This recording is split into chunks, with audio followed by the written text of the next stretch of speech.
Muito bem, pessoal, sejam bem-vindos a mais uma videoaula. Nós vamos falar sobre nutrição mineral da videira. Nós veremos alguns aspectos relacionados mais aos sintomas dos elementos minerais mais importantes para a videira. Nós veremos alguns aspectos gerais sobre os nutrientes e também uma abordagem direcionada para a videira. Muito bem, os nutrientes eles são classificados, né, em 4 grupos.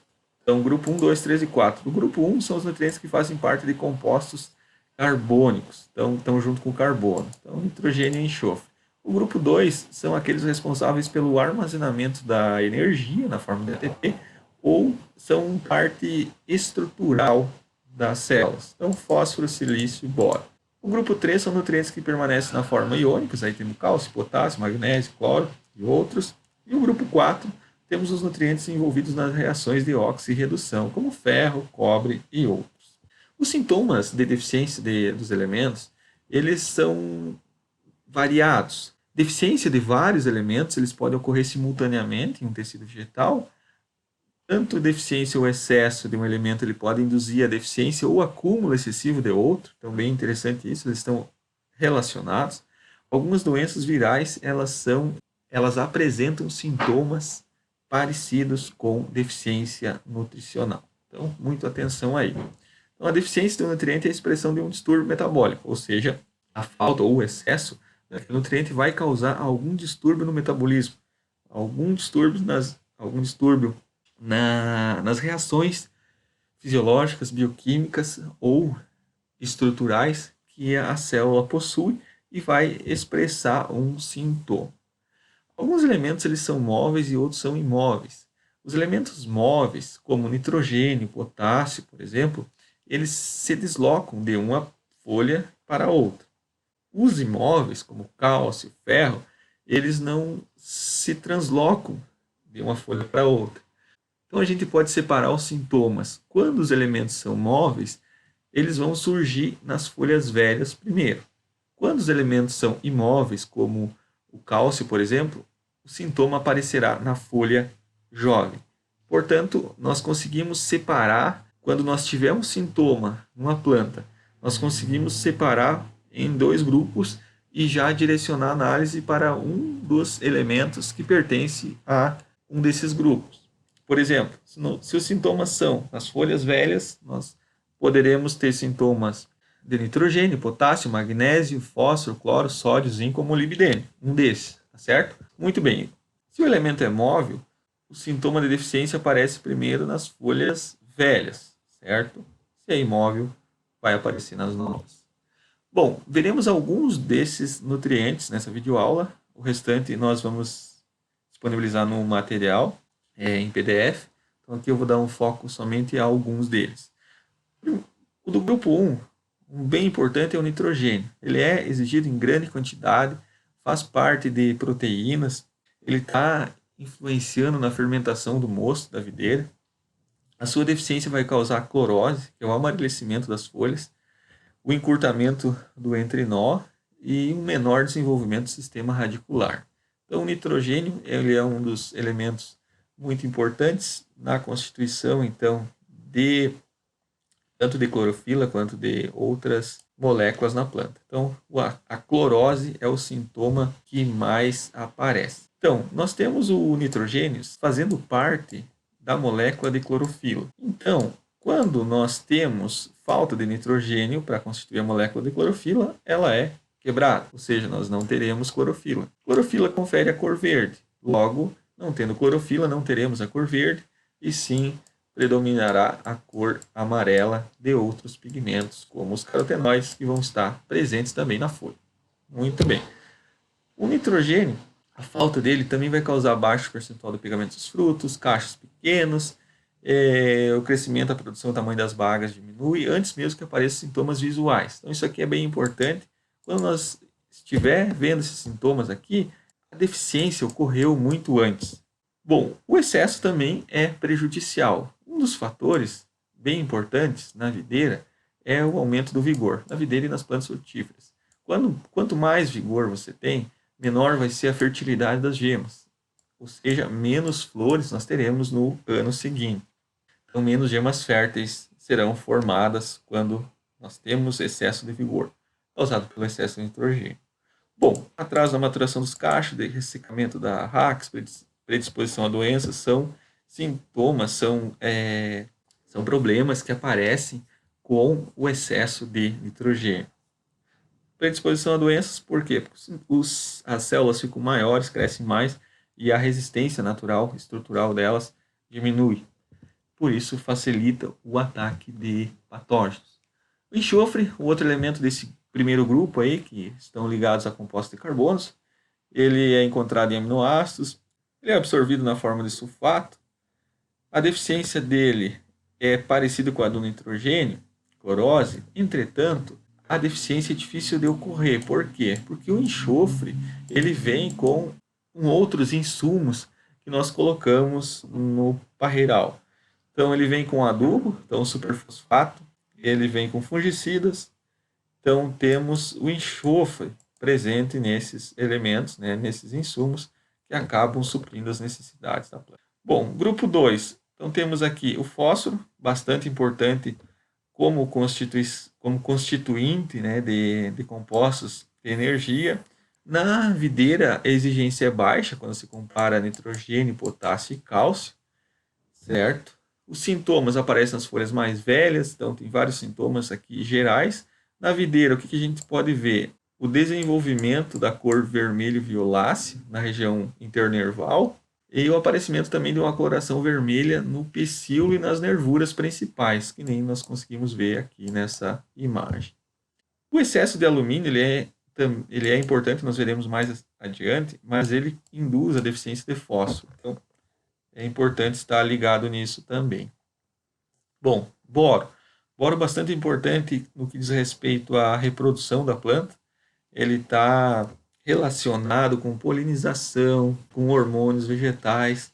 Então, tem várias funções, né, relacionadas ao boro. Tem alguns sintomas gerais, né, da sua deficiência, mas na videira o que vai acontecer? Amarelecimento de áreas internervais das folhas, encurtamento dos entrenós, quando nós observamos uma deficiência severa. Aqui uma imagem do amarelecimento das folhas, clorose, né, aqui também. Nos cachos, nós teremos má formação desses cachos. Então, percebam aqui, cacho mal formado em função da deficiência do boro. Então, bagas pequenas, deprimidas, casca escura e necrose na polpa. Nas inflorescências, o que pode causar? Então, não soltura da caliptra e queda dos botões florais. Então, relacionado à reprodução, então temos esses efeitos, né, da deficiência do boro relacionado à reprodução da planta. Então, manchas cinzentas na baga pode ocorrer também. Então, as bagas afetadas vão apresentar essas manchas e uma depressão. O excesso de boro também é prejudicial. Pode provocar clorose também, crestamento, necrose, enrolamento dos bordos da folha. Então, é menos comum, mas pode ocorrer. Muito bem, grupo 3, potássio, um elemento importante como regulador do potencial osmótico, relacionado com a ativação de enzimas, né, da respiração e fotossíntese. Ele se acumula bastante na baga antes da mudança de cor. Bom, sintomas aparecem nas folhas velhas, temos alguns sintomas gerais aqui em plantas. Na videira, o que vai acontecer quando falta potássio? Amarelecimento, então a clorose, né? E posterior necrose na margem das folhas, enrolamento da borda das folhas, então são sintomas da deficiência do potássio, escurecimento das nervuras e vai retardar a maturação da baga. Importante também o correto equilíbrio potássio, cálcio e magnésio. Então, quando se tem desequilíbrio nesses elementos, nós vamos ter seca da rax, murchamento das bagas, morte dos tecidos da rax e em função da interrupção da translocação de seiva na rax. Então, muito importante não ter desequilíbrio. Então, tem que seguir a recomendação de adubação certa, que vocês veem lá nas disciplinas de fertilidade, para que não tenhamos esses problemas de desequilíbrio, de excesso de potássio. Então, o excesso aumenta o pH do mosto, oxidação de edovinho, causa oxidação e danos microbiológicos, reduz a concentração de ácido tartárico e ocorre a formação de bitartarato de potássio no vinho. Então, esses são os sintomas de excesso. Bom, cálcio. Cálcio ele está participando da estrutura da parede celular, uma das suas principais funções na planta, certo? Então, aqui temos os sintomas gerais. Na videira, o que vai acontecer? Redução do crescimento das plantas, baixo crescimento das raízes, folhas novas vão ter clorose. Como ele é imóvel, né, ele vai aparecer nas folhas novas, vai ter enrolamento das folhas, paralisação e morte dos ponteiros. Então, faltou cálcio, faltou esse componente importante para a estrutura das novas células que estão sendo formadas. Então, aqui, o cálcio, onde que ele está? Ele está basicamente na parede celular. Aqui temos a lamela média, temos parede primária e secundária, lamela média no meio aqui. Esse cálcio, ele está fazendo a ligação desses constituintes da parede celular. Então, tem que ter cálcio para fazer com que essa parede tenha estabilidade. O que acontece quando você tem excesso de potássio, magnésio, por exemplo, ou falta de cálcio? Essa estabilidade da parede celular ela é perdida ou é reduzida, causando então a ruptura das células e, consequentemente, a morte dos tecidos. O magnésio então está relacionado com a ativação de enzimas também, de respiração e fotossíntese. Ele faz parte da molécula de clorofila. Então, assim como o nitrogênio, não tendo magnésio, vai ter clorose. Por quê? Porque vai destruir a molécula de clorofila.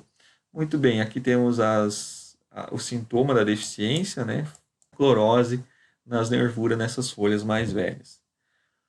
Aqui uma outra imagem, também vai causar queda prematura dessas folhas, certo? Clorose entre as nervuras. Bom, o alumínio. O alumínio é bastante importante. Imagino que vocês tenham ouvido falar, estudado bastante sobre ele em disciplinas de fertilidade. O principal problema dele é a fitotoxidez. Então, ele reduz o crescimento das raízes, dificulta a absorção de vários outros elementos, né? Então, bastante importante não ter excesso de alumínio. Como você neutraliza isso? Aplicando o calcário. Então, aqui temos alguns sintomas de fitotoxidez de alumínio, excesso de alumínio em porta-enxerto. Aqui temos deficiência de magnésio induzido pelo alumínio.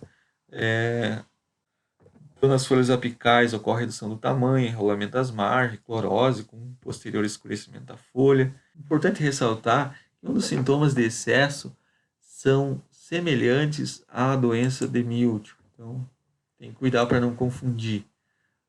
Pode aparecer necrose nas folhas, na borda das folhas, né? Semelhante à que é causada por excesso de sais. Pode causar um enrolamento e serrilhamento das bordas. Então, sintomas parecidos com os causados por herbicida e 2,4-D, herbicida glifosato e 2,4-D, parecido com doenças causadas por vírus. Então, vários problemas relacionados ao alumínio, pelo seu efeito danoso diretamente, mas também pela indução da deficiência de outros elementos. Vamos falar um pouquinho sobre o ferro. Ele participa de reações de oxirredução. Então, as deficiências dele são semelhantes à deficiência de magnésio, ou seja, clorose, né? Só que mais vai estar nas folhas novas porque ele é imóvel, certo?